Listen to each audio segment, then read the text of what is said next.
Another virtual signalling do-gooder, who you can see in the thumbnail, has been shoving mass immigration down our necks live on TV earlier today.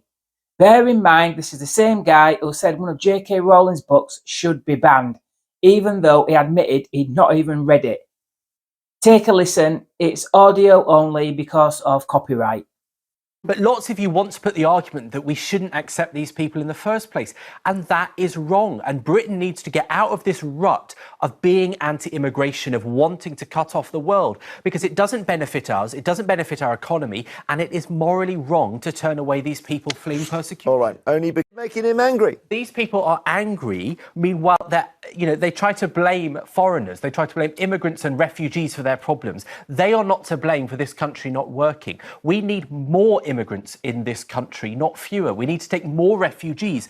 We have a demographic crisis in this country. There are far too many people, as lovely as Anne is, of Anne's age, and not enough people who go to work 40 hours a week. And that's why we need more immigrants and more workers to come into this country. It is only getting more acute. And so But then we have to do something about the benefit system, because you can't allow anyone to come in and just claim benefits, right? But that is the case already. And these refugees don't want to claim benefits. They want to get jobs. Well, there we are, Andy. And we have more vacancies than we have people applying for jobs. If they are genuine refugees, all that is fine. We take genuine refugees. But you've got to test if they are that. What's morally wrong is women not being able to safely walk down the street in their own neighbourhood because of some migrant men. Men we do not want coming here in the first place. Is it not morally wrong these migrants were allowed here in the first place to gang rape a lady in Sunderland? But you'll never catch the commies protesting that. What's morally wrong is shoving mass immigration down our necks when we don't want it, then shouting far right and racist when we object. And Britain needs to get out of this current rut that means these authoritarian lefties are in positions of power, willfully inflicting this madness upon us. Not letting the British people get a say in who can and can't come into their country is what's morally wrong. It's also morally wrong not to hold the well-being of our citizens above all else. And how are migrants living in hotels at a cost of billions a year an economic benefit to us? We'd benefit from them not landing on our beaches in the first place. None of these people get it, do they? What part of we do not want mass immigration at this level do they not understand? Even Anne Whitcomb is shoving it down our necks at the end there. We've been burdened with the world's problems against our will, and the solution always seems to be they can all pile into our tiny speck of land. We are also told we have so many problems here that the answer is always, yep, you guessed it, more mass immigration. Are we that pathetic we are incapable of doing anything for ourselves? Shall we import immigrants to wipe our backsides for us?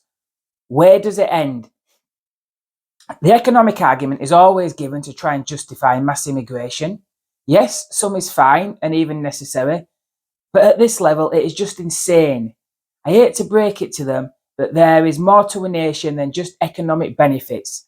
If I said we could all be super rich with the best economy in the world, but we have to live under Sharia law, would they accept it? No, they wouldn't. So clearly there is more to a nation than just the economy.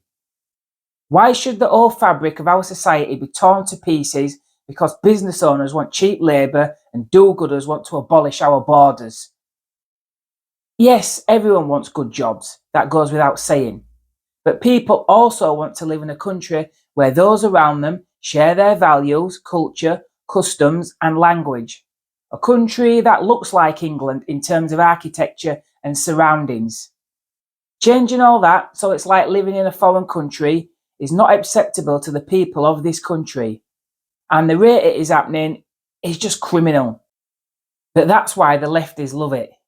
They hate this country and love seeing it irreversibly changed to more resemble a foreign country. Those coming here aren't prepared to give up the culture of their homelands, so why should the vast majority of our country reflect anything other than the people of this country? It should only change when and where they want it to. No one listens to the people, and that's why they have had to take to the streets. It's only going to get worse, I'm afraid, because they know for a fact immigration will only increase and the boats will keep on coming, regardless of who is in power. Politicians have decided Britain is not allowed to be Britain anymore. The people have been told this is not your land, it belongs to the world, and anyone and everyone has a right to it just as much as any British person does. That's the demented reality of all this.